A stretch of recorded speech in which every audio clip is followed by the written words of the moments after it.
Picard showrunner Terry Matalas became the second person in Star Trek history to do this with Star Trek Picard Season 3's finale. Showrunner Terry Matalas made Star Trek history in more ways than one.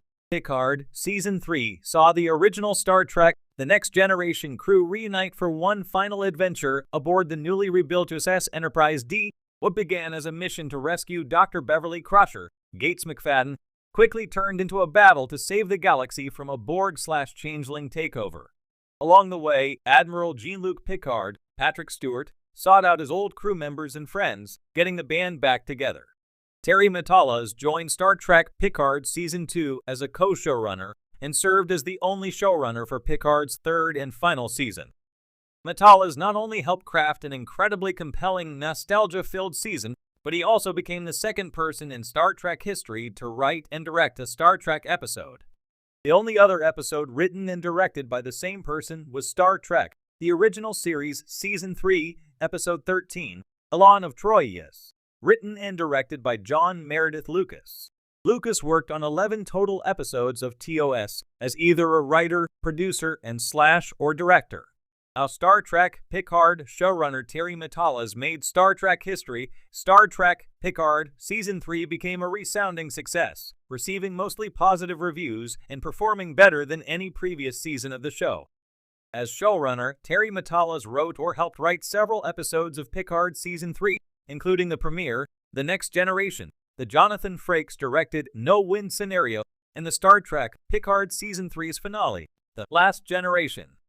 With The Last Generation, Matalas became the second person in Star Trek history to write and direct an episode.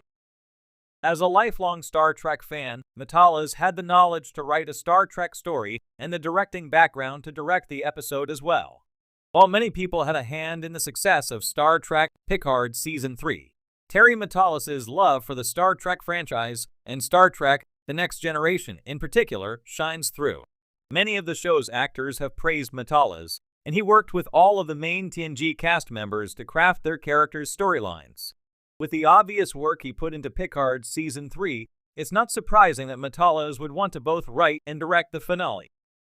After a lackluster send-off in Star Trek Nemesis, Picard Season 3 provided Picard and his crew with a perfect farewell that harkened back to TNG's excellent series finale.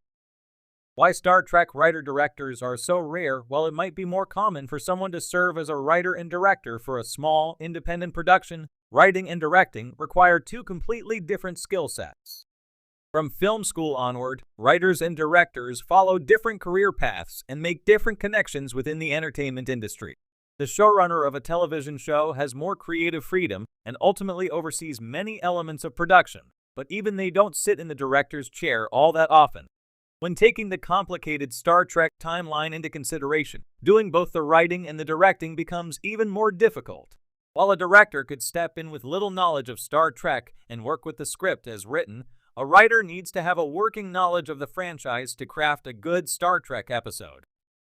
John Meredith Lucas had worked on Star Trek, the original series, and served as a producer for the show's second season before he took on the task of writing and directing an episode. Terry Matalas, too, had years of experience in the television industry and working on Star Trek productions before becoming a showrunner. Regardless, Star Trek Picard Season 3 worked wonderfully thanks to Terry Matalas and his stellar cast and crew. Every Vulcan appearance in Star Trek TOS, not counting Spock. Vulcans are one of Star Trek's most iconic alien species, but Vulcans other than Leonard Nimoy's Spock only appeared in 4 episodes of Star Trek, the original series. As the science officer of Captain James T. Kirk's William Shatner USS Enterprise, Mr. Spock appeared in all 80 episodes of the original Star Trek, becoming even more recognizable than his commanding officer. With a Vulcan father and a human mother, Spock spent much of his life learning how to keep his human emotions in check. Almost everything revealed about Vulcan culture on TOS came through Spock, as he embraced the Vulcan philosophy of logic above all. Throughout Star Trek, The Next Generation and beyond, Vulcans would pop up in numerous episodes, even when a Vulcan was not a member of the main cast. As more of their history was filled in, Vulcans became even more essential to Star Trek and the founding of the United Federation of Planets.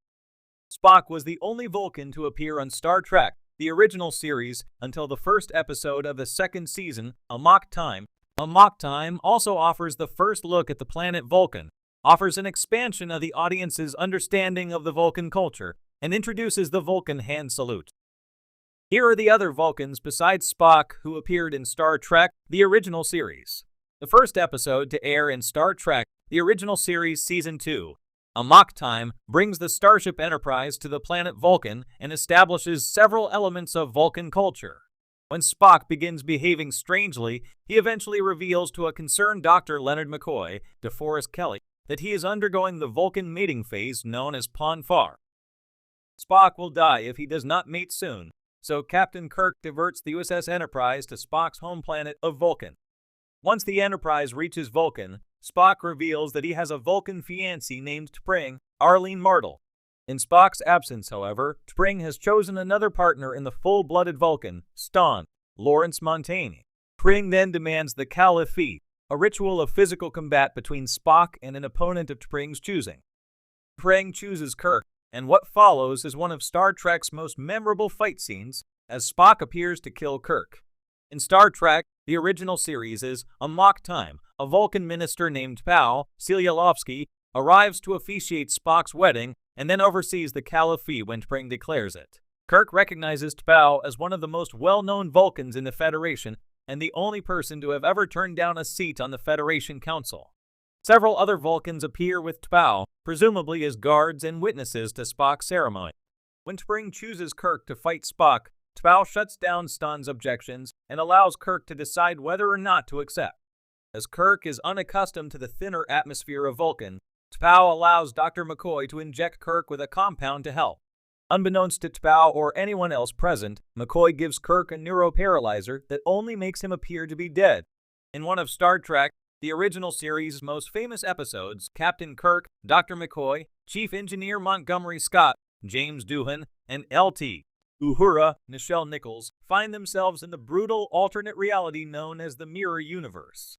As Kirk and his crew members impersonate their Terran Empire selves, they desperately search for a way back to their own universe. As assassinations are commonplace in the Mirror Universe, Spock travels around the ISS Enterprise with two bodyguards, one of whom is a Vulcan, Russ Peake. The idea to give Spock a Vulcan bodyguard reportedly came from the director of the episode, Mark Daniels, rather than the script. After his encounter with Kirk in Mirror Universe, Spock tries to reform the Terran Empire, but is ultimately killed for his efforts. When the Starship Enterprise transports several Federation ambassadors to an important intergalactic conference, Spock's parents, Ambassador Sarek, Mark Leonard, and Amanda Grayson, Jane Wyatt, pay their son a visit. Sarek and Amanda arrive aboard the Enterprise in full ceremony, with several other Vulcans in their entourage. Because Spock joined Starfleet rather than attend the Vulcan Science Academy, Spock and Sarek have been estranged for several years. When Sarek reveals he has been suffering from heart problems, Dr. McCoy determines that the Vulcan ambassador needs surgery. Spock acts as a blood donor for his father, and McCoy and nurse Christine Chappell, Majel Barrett, successfully complete the operation. Upon awakening from surgery, Spock and Sarek begin talking again, thanks largely to Amanda's interference.